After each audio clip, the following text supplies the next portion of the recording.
بسم اللہ الرحمن الرحیم تبارك الذي نزل الفرقان على عبده ليكون للعالمين نذيرا۔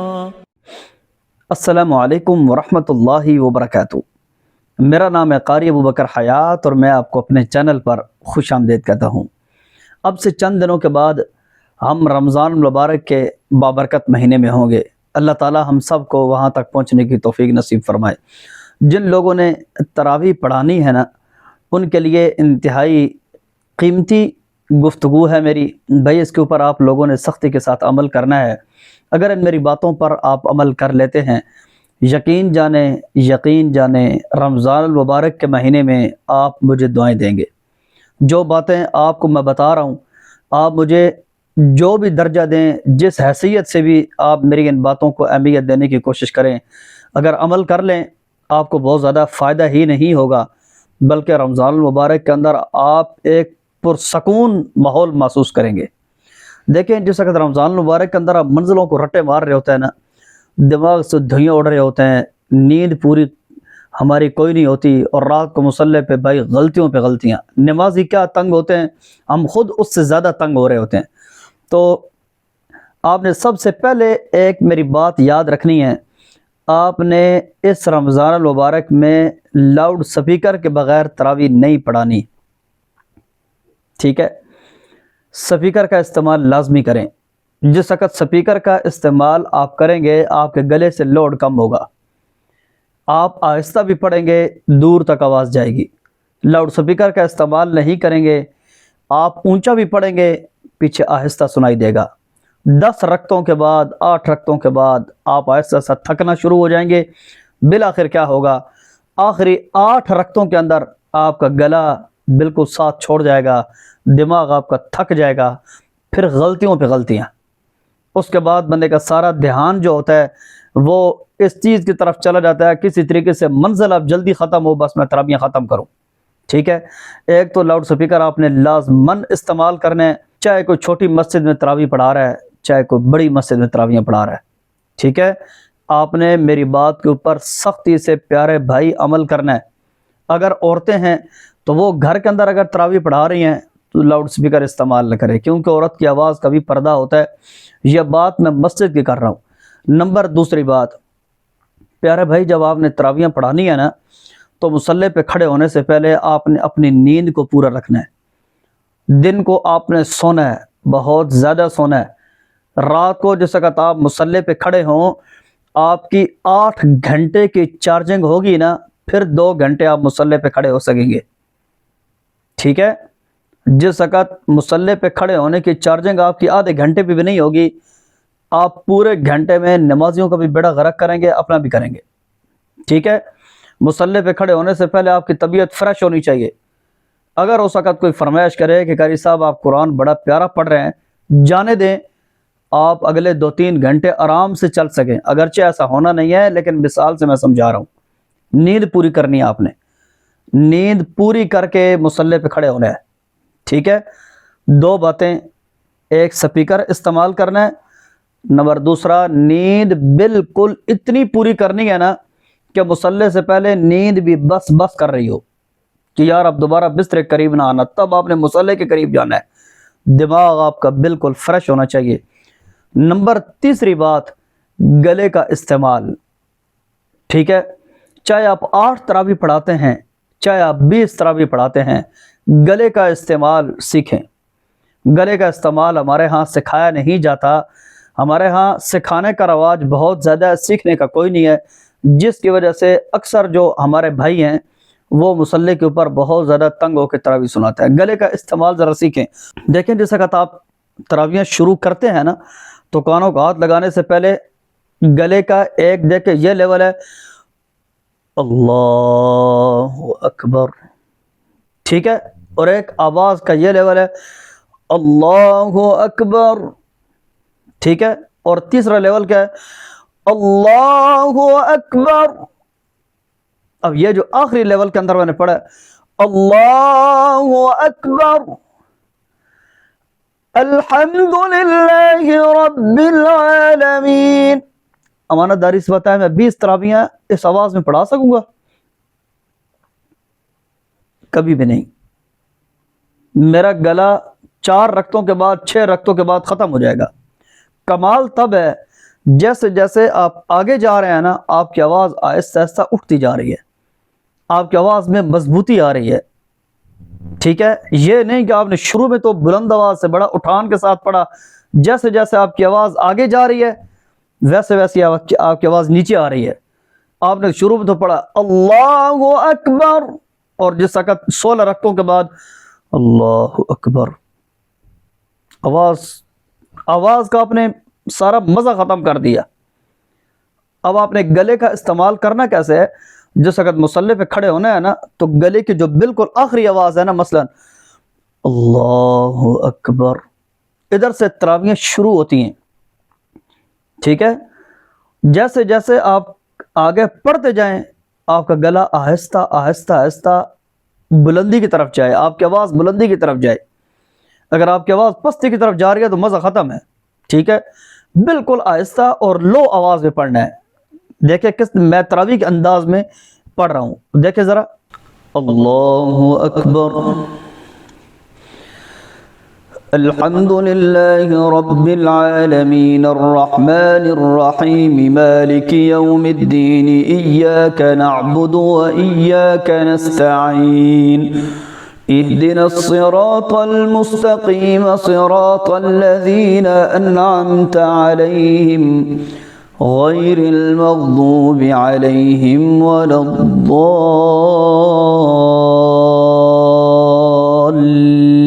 الضالین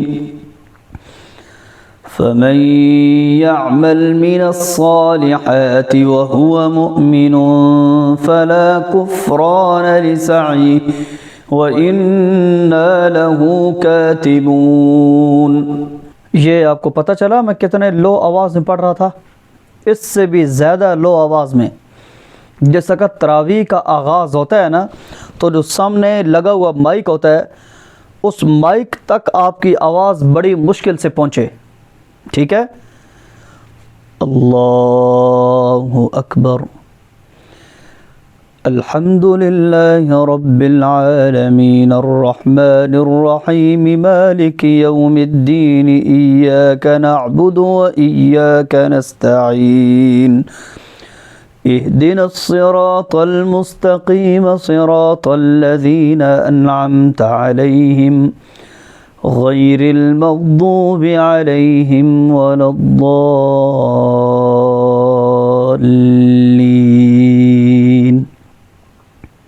بالکل لو، بالکل سلو آواز میں پڑھیں، بالکل زور نہیں لگانا. پہلی دو 4 رکھتے ہیں اسی لہجے میں جانے دیں، آرام آرام سے، بالکل گلے کو سلو رکھیں بالکل.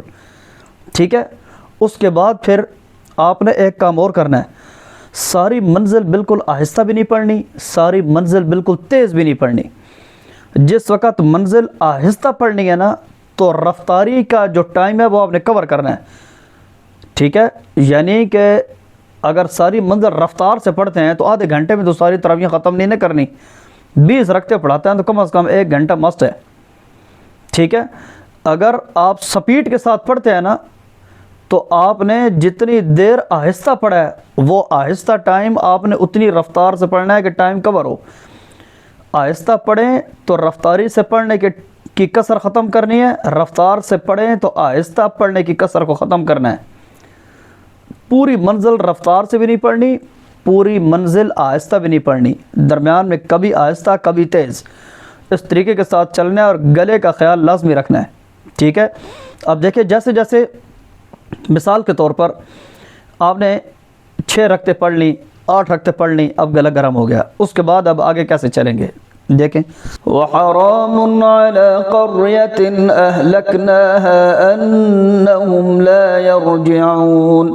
حتى إذا فتحت يأجوج ومأجوج وهم من كل حدب ينسلون واقترب الوعد الحق فإذا هي شاخصة أبصار الذين كفروا يا ويلنا قد كنا في غفلة من هذا بل كنا ظالمين إنكم وما تعبدون من دون الله حصب جهنم أنتم لها واردون لو كان هؤلاء آلهة ما وردوها وكل فيها خالدون لهم فيها زفير وهم فيها لا يسمعون إن الذين سبقت لهم منا الحسنى أولئك عنها مبعدون۔ آواز کو کبھی اوپر لے کے جائیں کبھی نیچے لے کے آئیں، گلے کا استعمال کا آپ نے تراویح سے پہلے یہ لازمی آزمانا ہے۔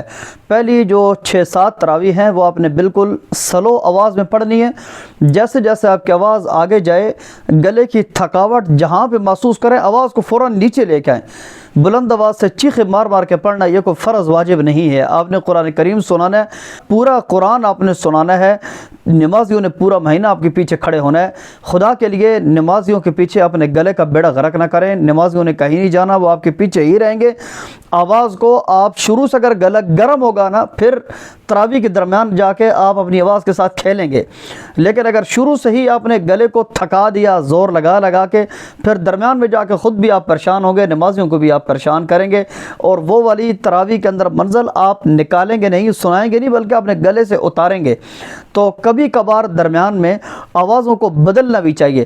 جس وقت آپ دیکھیں کہ اب میرا گلا تھک گیا ہے، ایک آواز میں پڑھ کے اب طبیعت ڈسٹرب ہو رہی ہے، تو فوراً آواز کو بدل لیں، اس سے طبیعت بھی بدلے گی، تھکاوٹ بھی دور ہوگی، اور انشاءاللہ آپ بھی اور نمازی بھی فریش ہوں گے۔ یہ والا تراویح پڑھانے کا طریقہ ہوتا ہے۔ مجھے امید ہے کہ آپ کو ان میری باتوں سے فائدہ حاصل ضرور ہوا ہوگا۔ اگر آپ کو میری ان باتوں سے فائدہ حاصل ہوا ہے تو آپ نے ان پہ ایک تو خود عمل کرنا ہے، دوسرا دوسروں تک یہ باتیں لازمی پہنچائیں۔ نیند پوری کریں، سپیکر کا استعمال لازمی کریں، گلا شروع میں گرم کریں، گلا گرم کیے بغیر آواز کو نہیں اٹھانا، ورنہ انہی تراویحوں کے اندر ہی سزا ملے گی۔ انہی تراویحوں میں خود بھی تنگ ہوں گے، لوگوں کو بھی تنگ کریں گے، اور منزل کو آپ سر سے اتاریں گے۔ ٹھیک ہے، اگر آپ گلے کو گرم کر کے پڑھیں گے انشاءاللہ 8 تراویحوں کے بعد لوگ گھروں کو رخصت نہیں ہوں گے، آپ کا قرآن سننے کے لیے لوگ کھڑے ہوں گے، دلچسپی کے ساتھ آپ کو سنیں گے۔ کئی سالوں کا تجربہ ہے یہ، کئی قرائے اکرام کا میں نے بہت بڑے بڑے قاریوں کو عالمی لیول پہ سنا ہے، ان کا یہی طریقہ کار ہوتا ہے، شروع کے اندر گلے کو گرم کرتے ہیں وہ اللہ اکبر، پہلی 4 تراویحیں پتہ ہی نہیں چلتی تراویح شروع ہو بھی گئی ہیں یہ نہیں۔ یا ایھا الناس اتقوا ربکم ان زلزلة الساعة شيء عظيم يوم ترونها تذهل كل مرضعة عما أرضعت وتضع كل ذات حمل حملها وترى الناس سكارى وما هم بسكارى ولكن عذاب الله شديد۔ یہ دیکھیں گلے کا بالکل جو سلو آواز ہے نا اس کے اندر آپ پڑھنے کی کوشش کریں۔ جس وقت آپ کی تراویحیں آگے جائیں گی آہستہ آہستہ گلا گرم ہوگا، آہستہ آہستہ خود بخود آواز اٹھے گی، انشاءاللہ آپ مجھے دعائیں دیں گے۔ ٹھیک ہے، سپیکر کا استعمال، گلے کا استعمال، تراویحوں کے درمیان کبھی آواز کو اوپر لے کے جانا ہے، کبھی نیچے لے کے آنا ہے، اور گلا جس وقت گرم ہو تو کبھی چیخیں نہیں مارنی، سامنے سپیکر لگا ہوا ہے، ریلیکس ہو کے مطمئن سے مزے کے ساتھ آپ پڑھیں۔ انشاءاللہ مجھے امید ہے کہ تراویحوں کے درمیان آپ کا گلا کبھی بھی خراب نہیں ہوگا اور آپ انتہائی اطمینان کے ساتھ قرآن سنائیں گے۔ جو میرے بھائی میری ویڈیوز دیکھ کر آپ نے قرآن یاد کیا اور آپ مصلی پہ کھڑے ہو رہے ہیں، اللہ تعالیٰ آپ سب کا حامی و ناصر ہو۔ اللہ تعالیٰ اپنے کلام کے صدقے آپ کی بھی حفاظت کرے اور آپ کے سینوں میں اللہ تعالیٰ قرآن کریم کو محفوظ فرمائے۔ اگلی ایک مفید ویڈیو تک کے لیے مجھے اجازت بھی دیجیے، اور آپ بھی اگر کسی جگہ پہ قرآن کریم سنا رہے ہیں، کسی قسم کا کوئی مسئلہ ہے، آپ نیچے کومنٹ میں لکھیں، انشاءاللہ اس سے اگلی ویڈیوز آپ کے سوالوں کے جوابات دینے کی کوشش کروں گا۔ مصروفیات تیز ہونے کی وجہ سے آج کل لائیو آنے کا موقع نہیں مل رہا۔ اگلی ایک مفید ویڈیو تک کے لیے اپنے میزبان قاری ابوبکر حیات کو اجازت بھی دیجیے، اور قاری ابوبکر حیات کا یہ پیغام دوسروں تک بھی پہنچائیے۔ مجھے امید ہے آپ عمل کرنے کی کوشش کریں گے۔ اگلی ایک مفید ویڈیو تک کے لیے اجازت، اللہ حافظ۔